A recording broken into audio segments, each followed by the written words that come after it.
সম্মানিত বন্ধুগণ, আসসালামু আলাইকুম। দূরে কাছে দেশে অথবা সে বাইরে থেকে বন্ধুরা ঠিক এই মুহূর্তে যে যেখান থেকে বাস্তব জীবনের গল্প শোনার জন্য আমার সাথে জয়েন করেছেন আমি আপন। আর যে আপন জীবনের গল্পের 1291তম পর্বে আপনাকে প্রতিদিনের মতো স্বাগতম জানাচ্ছি। বন্ধুরা, আজ আমি আপনাকে শোনাবো বরিশালের ভাই ব্যবসায়িক মোহাম্মদ মানিক হোসেনের জীবনের চরম প্রতারণামূলক এক করুণ বাস্তব জীবন কাহিনী। বন্ধুরা, আজকের গল্পের টাইটেল সুন্দরী প্রবাসী বউয়ের ফাঁদে পড়ে ফকির ব্যবসায়িক।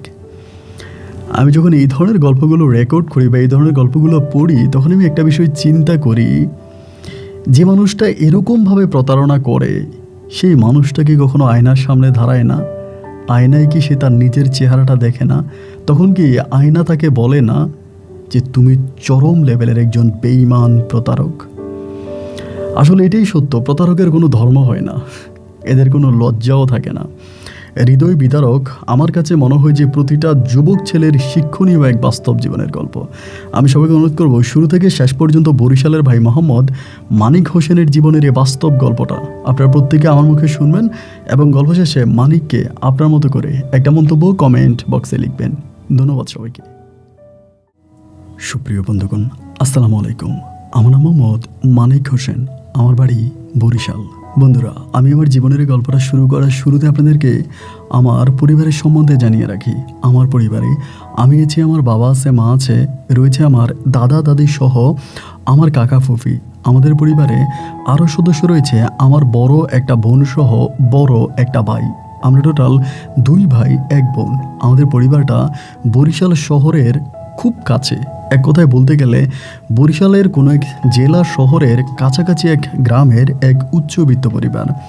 আমার বাবা পেশায় একজন ব্যবসায়ী। আমাদের ওই জেলা শহরেই আমার বাবার একটা অনেক বড় মুদির দোকান আছে। আমার বাবা, আমি দেখে আসছি, খুব ছোটোবেলা থেকে আমাদের এলাকার খুবই নাম করা একজন ব্যবসায়ী। বিভিন্ন কোম্পানি, ডিস্ট্রিবিউটর সহ আমার এলাকাতে সব মানুষ আমার আব্বাকে একজন প্রতিষ্ঠিত ব্যবসায়ী হিসেবে চিনে এবং ওই প্রতিষ্ঠিত ব্যবসায়ীর সুযোগ্য সন্তান হিসাবে ছোটোবেলা থেকে আমি অনেকটা আদর, আয়েশ আর ভালোবাসার মাঝে আমার শৈশবের দিনগুলো কাটাই। আমি আসলে ছোটোবেলা থেকে একটা বিষয় খুব খেয়াল করে আসছি, আমি দেখতে শুনতে খুব বেশি একটা সুন্দর ছিলাম না। আমার চেহারা অত বেশি উজ্জ্বল ছিল না এবং আমি দেখতে কিছুটা খাটো ছিলাম এবং কালো ছিলাম, যার জন্য আমার পরিবারের মানুষরা বলতো আমি নাকি ওই পরিবারের সন্তান না। কারণ আমার বাবাও যথেষ্ট পরিমাণে লম্বা, ফর্সা, সুন্দর, ঠিক আমার মাও তেমনটি। আমার যে বড় একটা ভাই আছে সেও এরকম, আমার বড় একটা বোন আছে, আমার বড় বোনটাও ঠিক আমার বাবা মায়ের মতোই। কিন্তু আমি ছিলাম সম্পূর্ণ আলাদা। আমি যে আমার বাবা মায়ের সন্তান এটা কেউই আসলে বিশ্বাস করতে চায় না।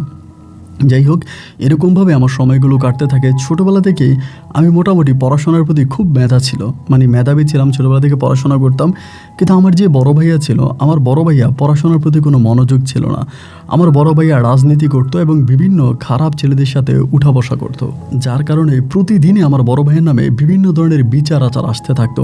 এই গ্রাম থেকে ওই গ্রাম থেকে, এইখান থেকে ওইখান থেকে, বিভিন্ন জায়গা থেকে আমার বড় ভাইয়ের নামে বিচার আসতো এবং আমার আব্বা আমার বড় ভাইয়ের জন্য ভীষণ পরিমাণের অতিষ্ঠ হয়ে গেল। কোনোভাবেই বড় ভাইকে ঠিক করা যাচ্ছিল না। বড় ভাই দিনের পর দিন দুষ্টমি, শয়তানি, বদমাশি করেই যাচ্ছিল। এরকম হতে হতে আমি তখন ক্লাস 9-এ পড়ি। ক্লাস 9-এ পড়ি বলতে তো অনেকটাই বড় হয়ে যায়। ক্লাস 9-এ পড়ি, ওই মুহূর্তে আমার ভাইয়া তখন কলেজ থেকে কলেজ পাস করে। তো কলেজে আমার ভাইয়া পলিটিশিয়ান ছিল, রাজনীতি করতো। তো রাজনীতি হওয়ার কারণে আমার বড় ভাইয়ের নামে একটা মামলা হয় এবং ওই মামলাটা হওয়ার কারণে আমার বাবা খুব ভয় পেয়ে যায় এবং আমার বড় ভাইয়ের নামে মামলা হয় এবং সেই মামলা থেকে ওয়ারেন্ট পর্যন্ত হয়ে যায়। আমার ভাইয়া ওয়ারেন্টভুক্ত আসামি হয়ে যায়। আমার বাবা তখন খুব বিপাকে পড়ে যায় যে ঠিক এই মুহূর্তে কি করবে তিনি বুঝে উঠতে পারতেছিল না। একটা পর্যায়ে আমার মামাদের সাথে কথাবার্তা বলে এবং আমার মামাদের সাথে কথাবার্তা বলে আমার মামারা তখন ইতালি থাকতো। এরপর আমার বড় ভাইকে তখন পাসপোর্ট করে ইতালি পাঠিয়ে দেওয়ার পরিকল্পনা করতেছিল। তো আমার মামারা বললো ইতালিতে আসার পরে ওখানে কাগজপত্র হতে তো অনেক সময় লাগে, ডকুমেন্ট সহজে হয় না। ও যে এখন ইতালিতে আসবে, একটা কাজ করেন, ওরে বিয়ে করে তারপরে বিদেশে পাঠান, কারণ এরপরে ওর ডকুমেন্ট হতে যে সময় লাগবে ওই সময় পরেও আর বউকে নিয়ে আবার ইতালি চলে আসতে পারবে। একটা কাজ করেন, বিয়ে করে বিদেশে পাঠান। তো একে তো ভাইয়ের নামে মামলাতে জাস্ট হচ্ছে আমার আব্বা আপনার জামিন নিয়েছে আর কি, একজন উকিল ধরে, কিন্তু এখনও মামলাধীন অবস্থায় আছে। এই অবস্থার মধ্যে আবার বিয়ে শাদী করাতে হবে। আমার আব্বাও তখন খুব বিপাকে পড়ে গেল, টেনশনে পড়ে গেল, কি করা যায়। এরপর এলাকার লোকজনদেরকে বলতেছিল যে যদি কোথাও ভালো কোনো মেয়ে পাওয়া যায় আমার ভাইয়াকে বিয়ে করাবে। তো এলাকার সবাই তখন মেয়ে খুঁজতেছে এবং খোঁজাখুঁজি করার একটা পর্যায়ে আমার ভাইয়ার জন্য মোটামুটি ভালো একটা মেয়ে তখন মানে ঠিক করে, মেয়েটার নাম ছিল সানজিদা আক্তার। তো আমার আব্বা আম্মা একদিন আমাকে শো নিয়ে গেলো, মেয়ে দেখতে গেলো এবং মেয়েও দেখতে শুনতে মাশাআল্লাহ খুব সুন্দরী ছিল এবং অনেকটাই লম্বা চূড়া ফর্সা, সব দিক থেকেই ঠিক আছে। পরে ওই মেয়েটাকে আমার ভাইয়ার জন্য মানে ভাইয়াকে বিয়ে করাবে, ভাইয়াকে বলছে মেয়ে দেখার জন্য। আমার ভাইয়া বলতেছে যেরকম মেয়ে হোক ভাইয়ার কোনো অভিযোগ নাই, মানে ভাইয়ার কোনো পছন্দ নাই, মেয়ে যেমনই হোক আমাদের পছন্দ হইলেই হয়, ভাইয়া আমাদের পছন্দেই বিয়ে করবে। এরপরে আব্বা তখন করলো কি, ওই মেয়ের বাবা মায়ের সাথে কথা বললো এবং কথাবার্তা বলে ডিটেলস মেয়ের বাবা মাকে বললো যে আমার ছেলের এই সমস্যা আছে এবং আমার ছেলেকে আমরা বিদেশে পাঠিয়ে দিব এবং ছেলেরও প্রায় ভিসা হওয়ার পথে আছে, বিয়ে করার পর আমার ছেলে বিদেশে চলে যাবে। সব কিছু ঠিকঠাক হলো, মেয়ের পরিবারে তখন রাজি হলো। রাজি হওয়ার পর ওই মেয়ের সাথেই, ওই সানজিদার সাথেই তখন আমার বড় ভাইয়ার বিবাহ সম্পন্ন হলো। ওই বিয়েটা খুব ছোট করে করা হয়েছিল, মানে বড় ধুমধাম কোনো আয়োজন করা হয়নি, বাইরের মানুষদেরকে জানানো হয়নি, শুধু পরিবারের কিছু দুই একটা মানুষ নিয়েই জাস্ট শেওরা কাবিন করে ভাইয়াকে তখন মানে ভাবিকে তখন আমাদের বাড়িতে নিয়ে আসে। এরপরে ভাইয়া বিয়ে করার প্রায় 2 মাসের মাথায় আমার ভাইয়ার ভিসা হয়ে যায়, 2 থেকে আড়াই মাস সময়ের মধ্যে ভাইয়ার ভিসা হয়ে যায়। এরপরে ভাইয়া তখন বিদেশে চলে যায়, মানে ইতালি চলে যায়। এবং ইতালিতে যাওয়ার পরে কি বিষয়ে ভাইয়াকে নিয়ে যায় ওইটা আমি জানি না, কি ট্যুরিস্টে নিয়ে যায় না কীভাবে জানি নিয়ে যায়। ওইখানে নিয়ে যাওয়ার পরে শুনতেছি ভাইয়ার কাগজপত্র হতে অনেকটা সময় লাগবে। এরকম করে ভাইয়া যখন বিদেশে চলে যায় আমি তখন এসএসসি পরীক্ষা দিই এবং এসএসসি রেজাল্টও আমার খুব ভালো হয়। এসএসসি রেজাল্ট আউট হওয়ার পরে আমি তখন আমাদের দোকান সামলাইতাম, দোকান দেখাশোনা করতাম এবং আমার আব্বা তখন প্রায় অনেকটাই অসুস্থ হয়ে পড়ে। বাবা আগের মতো দোকানে বসতে পারে না, বেশিরভাগ সময় তখন আমি দোকান চালাইতাম, দোকান দেখাশোনা আমিই করতাম। দোকানের প্রায় পুরো দায়িত্বটাই তখন আমার উপরে ছিল, মানে মালামাল কিনা বেচা করা থেকে সব কিছুই আমার উপরে। তো ভাবি তখন ঘরের মধ্যে একাই থাকতো, মানে আমার আব্বা আম্মা তো এক রুমে থাকতো, ভাবি আলাদা একটা রুমে থাকতো। সবসময় ভাবির মন খারাপ হয়ে থাকতো। ভাই বলতো আমার ভাল লাগে না, আমার অস্থির লাগে, তোমার ভাইয়া বিদেশে চলে গেছে, কবে আসবে না আসবে এর কোনো ঠিক নাই। একটা সময় ভাবি সিদ্ধান্ত নিয়ে নিল যে ভাইয়াকে ছেড়ে দেবে, মানে ভাইয়াকে ডিভোর্স দিয়ে ভাবি চলে যাবে তার পরিবারের কাছে গিয়ে, এরপরে তার পরিবারকে বলবে যে তো অন্যত্রে তাকে বিয়ে করায়। এরকম একটা সিদ্ধান্ত আমার মানে অন্যত্রে বিয়ে দিয়ে দেয়। ভাবি তখন এরকম সিদ্ধান্ত নিল। তো এই ভাবির সাথে আমার সম্পর্কটা ছিল খুবই ফ্রেন্ডলি, মানে একেবারে বন্ধুত্বপূর্ণ একটা সম্পর্ক ছিল, খুবই ভালো সম্পর্ক। তো এই ভাবি আমাকে অনেক বুঝতো, আমি ভাবিরে বুঝাইতাম যে ভাইয়া তোমার বিয়ে করছে এবং তুমি এখনই চলে যাবা এবং ভাইয়ার তো লাইফটা পুরো নষ্ট হয়ে যাবে, এটা করা ঠিক হবে না, তুমি থাকো। এরকম করে ভাবিরে বুঝাইতাম যে তুমি যাইও না, থাকো। এবং একটা পর্যায়ে ভাবি তখন আমার প্রস্তাব করলো যে মানিক আমি থাকতে পারি, বাট আমার একটা শর্ত আছে। আমি তখন একটু চমকে গেলাম যে শর্ত দিয়ে আমার বাড়িতে থাকবা? আমি বললাম ঠিক আছে, কী শর্ত শুনি। ভাবি আমাকে বলে যে তুমি আমাকে অনেক সময় দিতে হবে, আমি যা বলবো আমার সব কথা শুনতে হবে, মানে তুমি যদি আমার ঢাল হয়ে যদি তুমি থাকো তাহলে তোমার ভাইয়াকে ছাড়বো না, আমি তোমার ভাইয়াকে ছাড়বো না, তোমার ভাইয়ের সংসার করবো, কিন্তু আমার শর্ত একটাই, তুমি আমার কথা শুনতে হবে, আমি যখন যেটা বলবো আমার সব কথা মানতে হবে, সব কথা শুনতে হবে, এই শর্তে যদি রাজি থাকো তাহলে আমি তোমার ভাইয়াকে ছাড়বো না। আমি তখন বললাম আচ্ছা ঠিক আছে, এটা তো কোনো বিষয়ই না, আমি তো আপনার কথা এমনিও শুনি, আপনি যেটা বলেন যাই করেন আমি তো আপনার সব কিছুতে সাপোর্ট করি, সুতরাং সমস্যা নাই, আপনি যেটা করতে বলবেন যাই করতে বলবেন আমি তাই করব। এবার এইটা বলার পরে ভাবির সাথে তখন আমার খুব ভালো একটা সম্পর্ক হয়ে গেল। এই হতে ভাবি একদিন হঠাৎ করে আমাদেরকে বলতেছে আমাদের জেলা শহরে একটা সিনেমা হল আছে, ওখানে নতুন একটা সিনেমা আসছে, ভাবি আমাকে বলে আমি ওই সিনেমাটা দেখতে যাব। আমি তখন বললাম যে এটা কি সম্ভব। ওই সময় দিয়ে আমি আরেকটা কথা বলতে ভুলে গেছিলাম, আমার আব্বা আম্মা কিন্তু হজ করে আসছে, আব্বা আম্মা দুজনেই গেছে, তারা হজ করে আসছে। ওই সময় ভাবিদের বাড়িতে ছিল, ভাবিদের বাড়িতে ছিল, আমি তখন একা বাড়িতে ছিলাম, আমি দোকানপাট সামলাইতাম, আব্বা তখন হজ করে আসে। পরে আমি বললাম এটা যদি আব্বা জানতে পারে যে হাজি সাহেবের ছেলের বউ সিনেমা দেখতে গেছে তাহলে তো আর অস্তিত্ব থাকবে না, আমার আব্বা আমাদেরকে ঠিক রাখবে না, আব্বু মারবে। তো বলতেছে যে না আমার খুব ইচ্ছা আমি সিনেমা দেখবো। তো তখন দেখলাম যেহেতু এরকমই করতেছে, পরে লাস্ট শোয়ের একটা সিনেমা হলে আমি তাকে নিয়ে যাই, মানে লাস্ট শো দেখবো আর কি, 9টা থেকে 12টা পর্যন্ত। ওই 9টার শো ধরার জন্য আমি তখন তাড়াতাড়ি দোকান বন্ধ করে ফেলি এবং বন্ধ করে ভাবিরে নিয়ে তখন আমি রাতের বেলায় গোপনে, কারণ ভাবি যে রুমে ঘুমাইতো ওই রুমটা তো ছিল আপনার একা একটা রুম, আব্বা আম্মা এক রুমে থাকতো, ভাবি আলাদা রুমে থাকতো। তা আমি তখন কী করলাম, ভাবিরে নিয়ে সিনেমা হলে সিনেমা দেখতে গেলাম। রাত্র তখন প্রায় আপনার 9টা বেজে গেল, তাড়াতাড়ি টিকিট কেটে সিনেমা হলে ঢুকে গেছি এবং এতে প্রায় আধা ঘন্টার মতো সিনেমা চলে গেছে, আধা ঘন্টা কিন্তু পাই নাই। এবং সিনেমা হলের মধ্যে বসে আছি, সিনেমা দেখতেছি এবং সিনেমা শেষ হওয়ার পরে, মানে শেষ হয় নাই ওই মুহূর্তেই বাইরে অনেক গোলযোগ শোনা যাচ্ছে, মানে প্রচুর গোলযোগ শোনা যাচ্ছে, মানে কোন একটা মানে রাজনীতি নিয়ে কিছু একটা মারামারি হচ্ছে এরকম একটা অবস্থা। এবং হঠাৎ করে পুলিশ চলে আসছে, কোত্থেকে জানি, পুলিশ এসে আমাদের সবাইকে বলতেছে যাতে ওখান থেকে বের না হই, মানে ভিতর থেকে বের না হই, ওইটার মধ্যে তখন একরকম আটকায় রাখছে আমাদেরকে, এবং আটকায় রাখলো। ভিতরে প্রচণ্ড মারামারি হইতেছে, মানে বাইরে প্রচণ্ড মারামারি হইতেছে, ঝামেলা হইতেছে, এগুলো ভিতর থেকে শুনতেছি। এরকম করে সময়গুলো কাটতে কাটতে একটা পর্যায়ে মানে হলো কি রাত্র প্রায় 3টার দিকে, 12টা বাজে শুই শেষ হলো, 12টা 1টা 2টা 3টা প্রায় 3 ঘন্টা পরে আমাদের তখন সিনেমা হল থেকে বের করা হলো। পুলিশে তখন বের করলো, বের করার পরে এখন রাত 3টা বাজে, গাড়ি পাবো কই, মানে কিভাবে যাব গ্রামে, বাড়িতে যাওয়ার তো কোনো উপায় নেই। এবং বাড়িতে না গেলে পরে সকালবেলা যদি আব্বা আম্মা উঠে ভাবিরে ডাক দেয় বা আমারে ডাক দিয়ে যদি না পায় তাহলে কী অবস্থা হবে। ভাই টেনশনে তখন মাথার চুল উঠে যাইতেছে, এখন কি করব, কোনো উপায় বুদ্ধি পাইতেছি না। এবং 3টা বাজে ভাবিরে নিয়ে সিনেমা হলের সামনে দাঁড়িয়ে থাকাটা অনেকটা রিস্ক। এবং পুলিশও বারবার বলতেছে আপনারা কই যাবেন, চলে যান, এখানে দাঁড়িয়ে থাকেন না, মানে এই শহরের মধ্যে ঝামেলা চলতেছে। একটা সময় হঠাৎ মাথায় একটা আইডিয়া আসলো, ফজর পর্যন্ত একটা কাজ করি। আমার আব্বা যদিও উঠে ফজরের নামাজ পড়ে আব্বা আবার ঘুমিয়ে যাবে, আম্মাও ঘুমিয়ে যাবে, যেহেতু দুজনেই অসুস্থ। এরপরে তারা আবার ঘুম থেকে উঠবে অনেক লেট করে, আপাতত কোনো একটা হোটেলে রাত যাপন করি, ফজর আজান দিলে বেরিয়ে যাব। এই সিদ্ধান্ত নিয়ে তখন ভাবিরি নিয়ে হোটেলের মধ্যে যাচ্ছিলাম। পরে যেতে যেতে চিন্তা করলাম পরিচয়টা কী দিব।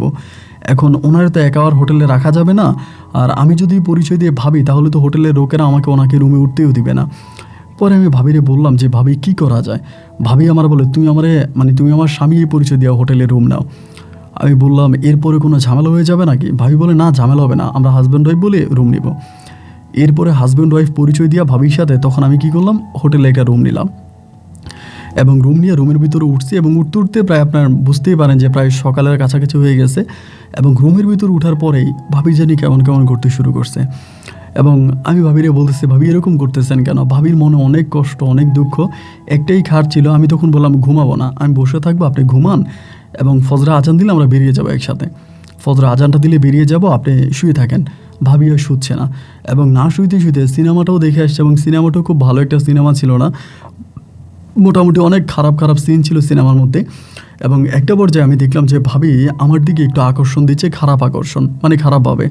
তো এইটা আমার কাছে খুব খারাপ লাগলো। লাগার পরে আমি আর কি করব, ভাবিকে তো আর মানে ছুটানো যাচ্ছে না। একটা সময় নিজেই তখন এই ভাবির জালে ফেসে গেলাম, এবং ভাবির জালে ফেসে যাওয়ার পরে ওই জায়গায় ভাবির সাথে তখন আমার শারীরিক সম্পর্ক হয়। এবং এরই কিছুক্ষণ পরে আপনার ফজরা আজান দিয়ে দেয়। ফজরা আজান দিলে পরে আমি ভাবিরে বলি ভাবি আজান দিয়ে দিছে, আমরা তাড়াতাড়ি বেরিয়ে যাই। এবং ফজরা আজানের পরে আমি তখন ভাবির নিয়ে বেরিয়ে গেছি। খুব লজ্জা লাগতেছে। সূর্য ওঠার কিছুক্ষণ আগে বাড়ির মধ্যে গিয়ে পৌঁছাই, কারণ শহরের পাশাপাশি ছিল আমাদের গ্রামটা। বাড়িতে গিয়ে পৌঁছাই, এবং বাড়িতে যাওয়ার পরে কোনো মতে দরজা খুলে ঘরের মধ্যে ঢুকছি। এরপর আমার মনে হয় আমার মা মনে হয় কিছুটা টের পেয়ে গেছে, এবং মা আমাকে তখন ডাকতেছে। প্রায় দিনে 9টা বেজে গেছে। আমি তখন উঠছি, উঠার পরে বলে মা বলে দোকান খুলবি না। আমি বললাম দোকান খুলবো, তাড়াতাড়ি গিয়ে দোকান খুলি। দুপুরে খাইতে আসছি, পরে ভাবি আমারে বলতেছে আপনার মা যদি কিছু বলে বইলেন, আমরা তাল খোঁজার জন্য গেছিলাম ভোর রাতে। আমরা যে ভোর রাতে এসে ঘরে ঢুকছি আপনার মা কিন্তু দেখছে। আমি বললাম তাই নাকি, বলে হ্যাঁ। এবার খাবার দাবার খাওয়ার পরে মা তখন আমার ঘরের মধ্যে নিয়ে ডাক দিয়ে নিয়ে গেছে। ঘরে ডাক দিয়ে আমাকে নিয়ে যেয়ে বলতেছে মানিক তুই মায়ের কাছে মিথ্যা কথা বলবি না, আম্মা যেটা জিজ্ঞেস করবো আমার কাছে সত্যি কথা বলবি, মিথ্যা বলবি না। আমি বললাম না, তোমার কাছে মিথ্যা কথা বলতে যাবো কেন, যেটা সত্যি সেটাই বলবো, বলো কী হয়েছে। আমার মা তখন আমাকে বলে তুই ভোর রাতে তোর ভাবির নিয়ে কই গেছিলি, এমনিই বলে। তো ভাবি তোমাকে আগেই শিখিয়ে দিছে যে তোমার আম্মারে বলবো যে আমরা তাল খুঁজতে গেছিলাম। আর আমি বললাম যে মা বাগান বাড়ির ওইদিকে গেছিলাম তাল খোঁজার জন্য। আম্মা আমারে বলে এত রাতের বেলায় তুই তাল খুঁজতে গেছিলি। আমি বললাম হ্যাঁ, ভাবি আর আমি তাল খোঁজার জন্য গেছিলাম। আম্মা আমাকে বলে দেখ আজকে বলে দিচ্ছি যেন আর যাতে বলতে না হয়, কখনোই কোনো দিন তোর ভাবির নিয়ে ঘরের বাইরে যাবি না। কারণ গ্রামের মানুষ যদি দেখে এটা গ্রামের মানুষ খারাপ বলবে, কারণ বহু বছর ধরে তোর ভাই দেশে নাই, এখন তুই যদি তোর ভাবির নিয়ে এরকম বাইরে ঘোরাফেরা করিস গ্রামের লোকেরা খারাপ বলবে। এমনও হতে পারে যে গ্রামের লোকেরা তোর ভাইয়ের কাছে, তোর অনেকের কাছে তোর ভাইয়ের কন্ট্রাক্ট আছে, তাদের সাথে যোগাযোগ করেও হয়তো তোর সম্বন্ধে খারাপ কথা বলতে পারে। এই জন্য বাড়ির বাইরে কখনোই আর তোর ভাবির নিয়ে যাবি না। আমি তখন বললাম আচ্ছা মা ঠিক আছে, তুমি যেটা বলছো আমি সেটাই করব।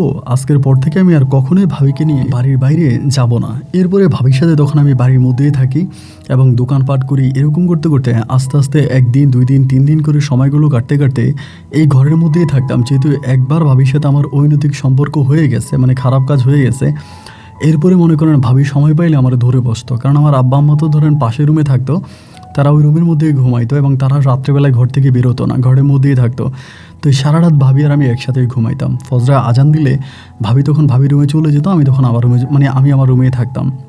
মানে ফজর পর্যন্ত ভাবি আমার রুমের মধ্যেই থাকতো। এরকম করে 1 দিন 2 দিন 3 দিন সময়গুলো কাটতে কাটতে একটা পর্যায়ে ভাবি তখন প্রেগনেন্ট হয়ে যায়, মানে ভাবির পেটে বাচ্চা চলে আসে। এবার ভাবির পেটে যখন বাচ্চা আসে তখন আমি খুব টেনশনে পড়ে যাই, মানে আমার খুব ভয় লেগে যায় এখন কি করব। আর বাচ্চাও না বুঝতে পারি না, বাচ্চা মোটামুটি অনেকটা বড় হয়ে গেছে। আর বড় হয়ে গেছে তার কারণ হচ্ছে আমি ভাবিকে ওষুধ খাওয়াইছিলাম বেবি নষ্ট করার জন্য, বাট সেই ওষুধ কাজ হয়নি নাকি ভাবি ইচ্ছে করে খাইনি আমি কিন্তু জানি না। বাচ্চা অনেকটা বড় হয়ে গেছে এবং বাচ্চা যখন অনেকটা বড় হয়ে গেছে বাচ্চাকে অ্যাভারেশন করাইতে হবে, মানে ওটাকে কেটে বের করতে হবে। তো ওরকম একটা অবস্থার মধ্যে তখন চলে গেছে, বুঝতেছিলাম না যে কি করব। মানে এর মাঝে ভাইয়া আবার দেশে আসবে, ভাইয়ের কাগজপত্র হয়েছে, ভাইয়া দেশে আসবে এরকম একটা ভাও চলতেছে। ভাবি আমার প্রথম থেকে বললো একটা কাজ করি, যেহেতু বাচ্চাটা পেটে চলে আসছে নষ্ট না করে তোমার ভাইয়া আসলে তোমার ভাইয়ার বাচ্চা হিসেবে চালাই দিব। তো ভাইয়া যেহেতু আসতে লেট হচ্ছে আমি ভাবিরে বললাম আপনি ওষুধ খান। আমার কাছে মনে হয় ভাবি আর ওষুধটা খায় নাই, আর ভাইও তখন একদিন দুই দিন করে লেট করতেছে। এক পর্যায়ে তখন পেটের ওই বাচ্চাটা অনেকটা বড় হয়ে গেছে এবং বাচ্চাটা বড় হয়ে যাওয়ার পরে আমি ভাবিরে বললাম যে তাইলে তোমাকে ভাবি আপনার হসপিটালে নিয়ে যায়, কারণ বাচ্চা কীভাবে কাটতে হবে কীভাবে বের করতে হবে এইটা তো ডাক্তারের সাথে আলোচনা করতে হবে, আপনি হসপিটালে চলেন। তো সেখানে আমি তখন হসপিটালে একটা ডাক্তারের কাছে আমার ভাবিকে নিয়ে যাই। তো ভাবিকে ওই ডাক্তারের কাছে নিয়ে গেছি, পরে ভাবির ওইখানে ডাক্তার দেখালাম এবং ডাক্তারের সাথে কথাবার্তা বলে বের হওয়ার সময় হঠাৎ করে একটা লোকের সাথে আমার দেখা হয়ে গেল এবং এই লোকটা আমাদের পার্শ্ববর্তী গ্রামেরই এবং সেটা হচ্ছে ভাইয়ের খুব ঘনিষ্ঠ একটা বন্ধু, মানে ভাইয়ের অনেক ঘনিষ্ঠ একটা বন্ধু। ওনার নাম হচ্ছে শাকিল ভাই, আমাকে শাকিল ভাই বলে ডাকি। তো শাকিল ভাইয়ের সাথে তখন দেখা হয়ে গেছে এবং দেখা হয়ে যাওয়ার পরে আমি যে ডাক্তারের চেম্বার থেকে বেরোইছি শাকিল ভাই ওই ডাক্তারের চেম্বারেই ঢুকবে, মানে ওইখানেই ঢুকবে ওনার ওয়াইফকে নিয়ে ঢুকবে। আর ওই ডাক্তারটি স্পেশালি হচ্ছে আপনার ওই যে গাইনি ডক্টর, মানে পেটে বাচ্চা টাচ্চারে এই সমস্ত ইয়ে করে। তো ভাবিরি নিয়ে যখন ওই ডাক্তারের চেম্বার থেকে বেরোইছি, মানে মহিলা ডাক্তারের চেম্বার থেকে বেরোইছি, শাকিল ভাই তখন এইটা দেখার পরে উনি একটু ঘাবড়ে গেছে এবং ওনাকে দেখে আমি তখন চোরের মতো আমার ভাবিরি নিয়ে আমি তখন ওইখান থেকে কেটে এসে তখন রিক্সার মধ্যে বসে ভাবিরে বলতেছে, ভাবি শাকিল ভাই তো দেখে গেছে, কিন্তু শাকিল ভাই তো আব্বার মানে ভাইয়ের খুব ঘনিষ্ঠ বন্ধু, ভাইয়ের সাথে শাকিল ভাইয়ের অনেক ভালো সম্পর্ক আছে, এখন কি করব। ভাবি আমার বলো সমস্যা নাই, বলবো ডাক্তারের কাছে গেছি, ডাক্তার দেখাইতে গেছি এটা বলবো। এবং আমি তো বাড়ি থেকে এটাই বলে আসছি ডাক্তার দেখাইতে গেছি, তো দেখা যাক কী হয়। বাড়ির মধ্যে গেছি, বাড়ির মধ্যে যাওয়ার পরে এবং এরপরে ওই দিনটা কেটে গেলো, ওই রাতটা কেটে গেলো। পরের দিন দুপুরের কাছাকাছি আপনার প্রায় 1টা কি 1:30 দিকে আমার ভাবি তখন আমার কল দিছে। কল দিয়ে আমার মালিক খুব কান্না করে বলতেছে যে মানিক, যদি তোমার ভাইয়া তোমারে কল দেয় এবং আমার পেটের বাচ্চার বিষয়ে কোনো কিছু জিজ্ঞেস করে তুমি কিন্তু সাপ মানা করবা, তোমার ভাইয়ারে বলবা যে না এরকম কিছুই না, আমার পেটে কোনো বাচ্চা নাই, তোমার ভাইয়া জেনে গেছে আমার পেটে বাবু আছে। আমি তখন বললাম কীভাবে জানলো ভাইয়া? বলো ওই যে তোমার ভাইয়ার বন্ধু শাকিল, উনি তো আমাদের পরেই সিরিয়াল ছিল ডাক্তারের কাছে যাওয়ার পর ওই ডাক্তারকে নাকি উনি জিজ্ঞেস করছে যে আমার আগে যে দুজন রুগী আসছিল তারা কেন আসছিল, আর ওই ডাক্তার নাকি বলে দিছে তোমার ওই ভাইয়ার বন্ধুকে যে পেটের বাচ্চা নষ্ট করার জন্য আসছে, এবং তোমার ভাইয়াকে আবার এই শাকিল কিন্তু তোমার ভাইকে এই কথা বলে দিছে। আমি তখন তো ভাই বিভাগে পড়ে যাই, এখন আমি কী করব। আর ভাইয়া যদি আমার ফোন দেয়, মানে ভাইয়া কিন্তু যদি আমাকে ফোন করে তাহলে আমি ভাইয়াকে কী রিপ্লাই দিব বা কী বলবো। আর ভাবির পেটের বাচ্চাও তো এই পর্যন্ত নষ্ট করতে পারি না, ভাইয়া আবার হঠাৎ করে কখন চলে আসে এবং আসার পরে ভাবির পেটের বাচ্চা হদিশ পেয়ে যায়, আমার মাথায় তখন আসতেছে না। ওই তখন মনে করেন সারাদিন কাটাইলাম। বিকেলের দিকে আসরের নামাজের পরে আমার ভাই আমার ফোন দিছে, আসরের পরে ফোন করার পর আমি ভয়ে আর ভাইয়ার ফোন রিসিভ করি না, 1টা 2টা 3টা কল দিছে, আমি আর কল রিসিভ করি না। এবং এরপরে আমি তখন কী করলাম, আমার ভাবির আবার কল দিছে, ভাইয়া কল দেওয়া বন্ধ করছে। আমি বললাম ভাইয়া তো আমার এমনি কল দিতেছে, আমি তো ভাইয়ার কল রিসিভ করি না, এখন আমি কী বলবো। ভাবি আমার বলে আরে বোকা, তুমি কল রিসিভ করে বলো, তুমি যদি কথা না বলো তাহলে তোমার ভাইয়া আরও সন্দেহ করবে এবং ওর মনে আরও সন্দেহ ঢুকে যাবে, তুমি তোমার ভাইয়ের সাথে কথা বলো। আমি বললাম ভাবি কথা বলতে আমার ভয় লাগে, কারণ ভাইয়া তো অনেক রাগী এবং খুবই জিদি মানুষ, এখন কি বলে ফেলে। আমি একটা কাজ করি, আমি শাকিল ভাইয়ের কাছে যাই, শাকিল ভাইয়ের জিজ্ঞেস করি যে আমার ভাইয়ারে কি বলছে, বা শাকিল ভাইয়ের যে জিজ্ঞেস করে। ভাবি আমার বলে তো শাকিলকে জিজ্ঞেস করতে গেলে আরও খারাপ হয়ে যাবে না বিষয়টা। আমি বললাম ভাবি খারাপ তো এমনিও হয়ে আছে, ভাইয়া যদি একটা ডাক্তার পাঠায় বাড়িতে তোমাকে চেক আপ করার জন্য, আর ওই ডাক্তার তো ভাইয়াকে সব কিছু বলে দিবে, বরং আমি শাকিল ভাইয়ের কাছে যাই এবং শাকিল ভাইকে হাতে পায়ে ধরে শাকিল ভাইকে বুঝিয়ে বলি যে শাকিল ভাই আপনি আমার ভাইয়ারে কী বলছেন, বা শাকিল ভাইরে বলি, শাকিল ভাই যাতে বলে যে শাকিল ভাই দুষ্টামি করছে, ভাইকে ফোন করে যাতে আবার এটা বলে, যদি বলে দেয় আর কি। ভাবি তখন আমার বলতেছে যাই করো যেটাই করো অনেক ভেবে চিন্তা করো, কিন্তু যেভাবেই হোক তোমার ভাইয়ার হাত থেকে কিন্তু বাঁচতে হবে। আমি বললাম আচ্ছা আপনি চিন্তা করেন না, এটা আমার মাথার মধ্যে আছে। এরপরে হলো কি, আমি তখন শাকিল ভাইয়ের বাড়িতে গেছি রাতের বেলায়, রাত তখন প্রায় 9টা থেকে 10টার মতো বাজে, বাড়িতে গেছি। এবং বাড়িতে যাওয়ার পরে উনি দেখি জানালার পাশে বসে আছে। পরে আমি গেছি, যাওয়ার পর উনার ফোনটা কিন্তু উনি ফোনে কথা বলতেছিল, ওই সময়ের মধ্যে আমি ওনার কাছে গেছি। যাওয়ার পরে আমি বললাম যে শাকিল ভাই আপনার সাথে আমার একটু কথা আছে। উনি বলে কী কথা বল। আমি বললাম ভাই একটু বাইরে আসেন, বাইরে আসলে পরে বলবো। এবং এইটা বলার পরে তখন আমি বাইরে আসছি, বাইরে আসার পরে এই পুকুর পাড়ে, ওনার পুকুর পাড়ে ডাইকে আনছে, ওনার হাতে কিন্তু তখনও মোবাইল ফোনটা আছে। এবং আমি তখন এখানে এসে ওনার পা ধরে চিৎকার করে কান্না করতে শুরু করে যে ভাই আপনি আমার ভাইরে কি বলছেন, আপনি আমার ভাইরে কি বলছেন। উনি আমার বলে তুই আমার পা ছাড়, আমি তো তোর ভাইকে কোনো মিথ্যা কথা বলি নাই, যেটা সত্যি সেটাই বলছি। আমি বললাম সত্যিটা আপনি কি বলছেন। বলে সত্যিটা বলছি এইটা যে তুই তোর ভাবির পেটের বাচ্চা অপারেশন করানোর জন্য হসপিটালে নিয়ে গেছস, এটা না। আমি বললাম ভাই এটা আপনি কী কইলেন, এটা আপনি কী বললেন। পরে আমাকে বলে দেখ আমি তোর কথা দিচ্ছি, তুই যা বলবি তাই করব, তুই কান্নাকাটি করিস না। আমি বললাম ঠিক আছে, তাহলে আপনার ভাইয়েরা ফোন করে বলেন আপনি যেটা বলছেন এটা আপনি দুষ্টমি করছেন। আমি ভাইয়েরা ফোন দেন এবং ফোন করে ভাইয়েরা বলেন যে আমি তোর সাথে দুষ্টমি করছি, আসলে এরকম কিছুই না, তোর ভাই আর তোর ওয়াইফ হচ্ছে ডাক্তারের কাছে গেছিলো, আমি দেখলাম অ্যান্ড তখন থেকে আমি তোর সাথে দুষ্টমি করছি। শাকিল ভাই তখন আমার বলে এটা কি বলা সম্ভব, আমি এটা কি দুষ্টমি চালাতে পারি, এটা কি দুষ্টমির মতো কথা। আমি বললাম ভাই আপনার পায়ে ধরে আপনি আমার এই উপকারটা করেন, আপনার তো আমার বড় ভাই, আমি আপনার পায়ে ধরে বলতেছি। পরে আমার বলো আচ্ছা ঠিক আছে আমি এটা না হয়ে করবো, কিন্তু আমার একটা শর্ত আছে। আমি তখন বললাম শর্ত, আবার কিসের শর্ত। উনি আমাকে বলে আমার শর্ত হচ্ছে তুই আমার কাছে সত্যি কথা বলবি, তোর ভাবির পেটের বাচ্চাটা কার। যদি আমাকে সত্যি কথা বলি দেস তাহলে তুই আমাকে যেটা বুঝিয়ে বলবি এটাই আমি তোর ভাইকে বলে দিব।